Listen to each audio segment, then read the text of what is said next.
Welcome to One-on-One. I'm Rick Kaplan, and my guest today is Harry Wheeler from Group One Partners. How are you doing today, Harry? I'm good, Rick. How are you? Thanks for having me. Fantastic.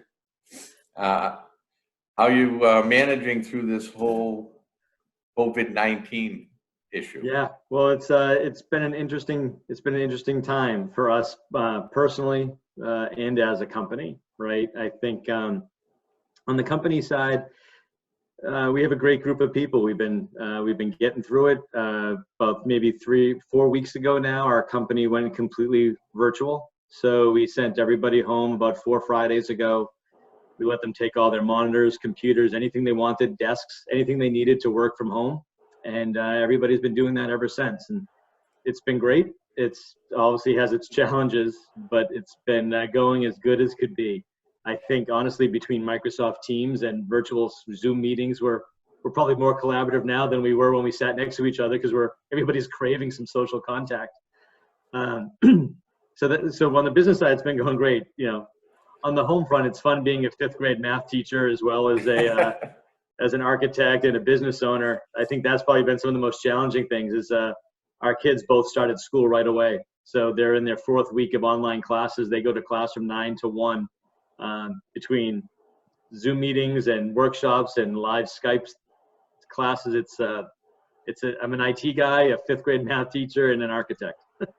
So it's been fun trying to balance all that. Well, you never thought you'd have this much family time. No, no, as we all do, and I see you all over the place. We do a lot of travel. I think this might be the most consecutive nights I've slept in my own bed. So, Harry, at Group One Partners, you're architects in a design firm. Yes. For mainly hospitality. All we do is hospitality. Absolutely. Yep. So that's our main focus, and has been. This is our 50th year, Rick. January this year was our 50th anniversary of the company. And everyone in the hospitality business knows you. I would hope to think so. So, you know, this is kind of an issue, this whole COVID-19 for the hospitality industry. How are you finding it with a lot of your clients?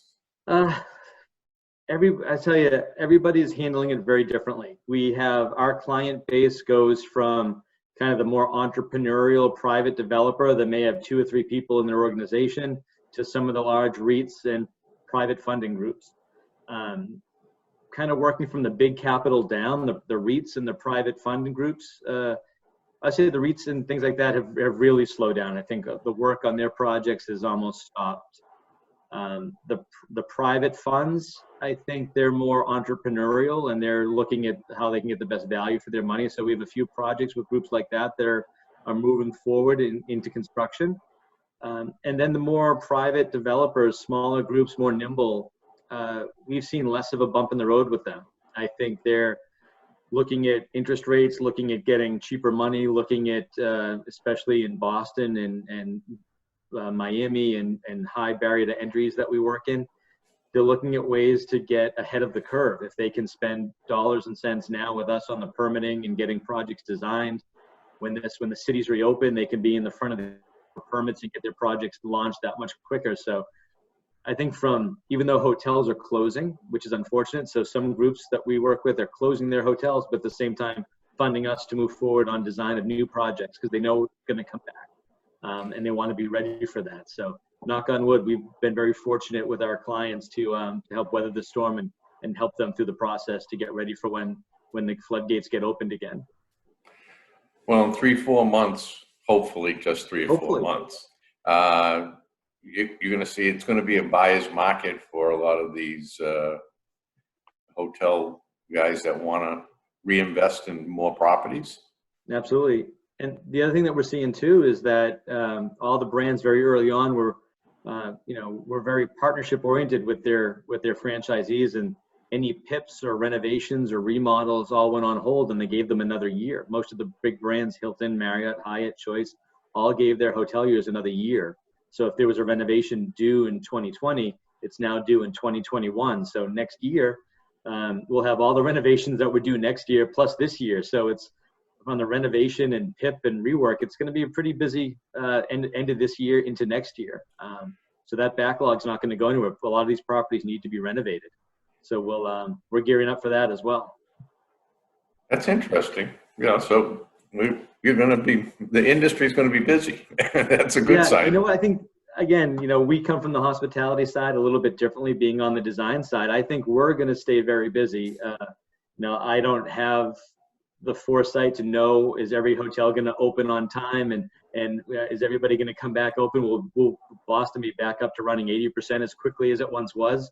Now, I see, my opinion only, I think the hotel market's going to get back to normal, but it's probably going to take into next year before we see hotels back where they need to be. But again, on the design and renovation and cycle side to get projects back up and running, we're gonna continue to stay busy, which is fortunate for us and our teams. Now, are you going to be rethinking any of your designs going forward because of this?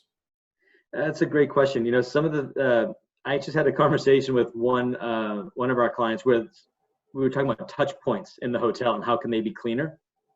So there's an interesting about self check-ins, right? Because on one hand, self check-in, you go up to the kiosk, you type in all the buttons, and how often does that screen get cleaned nowadays, right? Versus at least if you see somebody Purell in their hands and they hand you the key, it might be a little more sanitary, the person-to-person experience. So we're having some conversations like that, but areas where there's lots of touch points, one of the things that we noticed was fitness centers, all the gym equipment, right? All the treadmills and things like that. There's a lot of sweat, a lot of touch points on those. We were talking to one of our clients about redoing their fitness program in a bunch of their hotels. And the conversation was about, A, they could save money, but B, by eliminating all the TV screens and all the touch points on all their equipment, everybody brings their own device anyway to the gym nowadays. That's, 10, 20 less times someone's touching the screen to turn the TV on or turn it off or hit the volume. When they come in, they have their own devices, you put your headphones on and you get to work. So I think we're going to be looking not big picture, but a lot more of the smaller, contact points in hospitality. It's funny. I just had an interview with a gentleman that he's I forget the title. It's something hygienist, where he is a chemist that he goes into places, figures out how to make them sanitary or the cleanest possible. And one of the things we talked about was the UV lighting. Yeah. So you're saying with the gym, where you have a lot of that equipment, obviously the UV lighting would be healthy for the people working out, but it would be for the place where they would store their equipment, I would think, like dumbbells and things like that. Yeah. I mean, I'm just putting in some of my design ideas for you. Well, you know what, Rick, it's interesting. I think from a hospitality, ever since, the bed bugs of years ago, I think has really looked at how to make their hotels cleaner and safer for guests. And this is just one more level. It's, at some point it comes down to just maintenance and operations and how do we clean and how do hotel companies really provide that level of cleanliness. And it comes all back to service and how do we just revamp that a little bit more on the design side. Yeah, we can do less absorbent materials and solid surfaces instead of stones and things like that might be better, but it's going to come down to cleaning and operations and management, which luckily we have a great list of clients and that do that very well. So we'll see how that changes in the future, if at all. Yeah, well, everything's going to change. Nothing's going to be the way it was before. We know that. No, I mean, honestly, I'm looking forward to airline travel. I think that's only going to get cleaner, right? Yeah. Well, that's one thing that's coming out of this. Everything is going to be cleaner. Because, if and I haven't been in the city since all of this, but I'm sure you go into the city and it's probably spotless now. And if it isn't, it should be. So that's one of the most interesting things I've learned is, again, it's going back to my teaching with my kids and with homeschooling. I've listened into some of their classes, and my 8th grade social studies son, in his social studies class, they've been learning about how this has changed the world, how smog in LA has gone down, how air quality throughout the world has gotten better, how oceans and lakes and rivers have gotten cleaner because, we've been out less and been focusing more on walking and less on cars, and cities have been shut down. So it's amazing how quickly, the planet can recover. and start getting healthier and cleaner. Yeah, I heard that, and, and this is a question that I'll put out to you because I've asked almost everyone is, since you've been working from home, have you been more productive or less productive? That's an interesting question. I've been more busy, but less productive. I think just getting into the rhythm at home has been a little tough, I think, for both myself and everybody in our company. But we're still meeting our deadlines. We're still getting work done, but I think it's taking us a little bit more effort to get there. But I find myself busier because you wake up, you walk to your office, you take a break for dinner, you take a break for this, and I find myself leaving the computer less, so I'm here more, and still getting the same amount of work done, but I feel like I'm here doing more work to get. Yeah, that everyone same seems thing, to think. Yeah, everyone thinks they're more productive. Yeah, that was because a lot of people. It sounds like you live close to your office. Yeah, too close. But a lot of people have 2-hour commutes in the morning, 2-hour commutes at home to go home at night. Well, 4 that's hours. the one thing. Yeah, I save. I'm probably 90 minutes a day I save in commuting. So from that, yeah, I'm up and working by 7 a.m. where usually it's 8:30, right? And I'm working till 6 o'clock where usually it's 5 o'clock. So definitely the hours have changed. It's much busier during the day. I think as a company, as we've been checking in with all of our staff, we have a great group of people. I can't be happier enough with the people we have, but they're busting their butts to still make all of our deadlines and get things done. And on our side, on the design side, collaboration is critical for the success of our projects, and we have teams with anywhere from 4 to 10 people on it. So I think that's where we're seeing a little bit of the slowdown in our overall processes. Those conversations can't happen as quickly in collaboration. You can't just walk to the next person's desk to figure something out. So we're seeing a little bit of a slowdown in that way, but we're up and running as full speed as we can. Yeah. Well, fortunately, we have things like Zoom or Facebook, FaceTime, things of that nature. Can you imagine this 15 years ago, 20 years ago? No, we'd all be shut down. Yeah. We'd absolutely be shut down. Dead in the water. Yeah, Harry, no, absolutely. We can't be more thankful enough. And I gotta tell you, it's from a culture standpoint, it's changed a lot. We've had a lot of people that have always asked, I'd like to work more at home. And now they're saying, I can't wait to get back to the office. I'm not working as home as much. But well, I definitely miss the social interaction. That's something that I always enjoyed, but it's been a month since I've actually seen real people. So.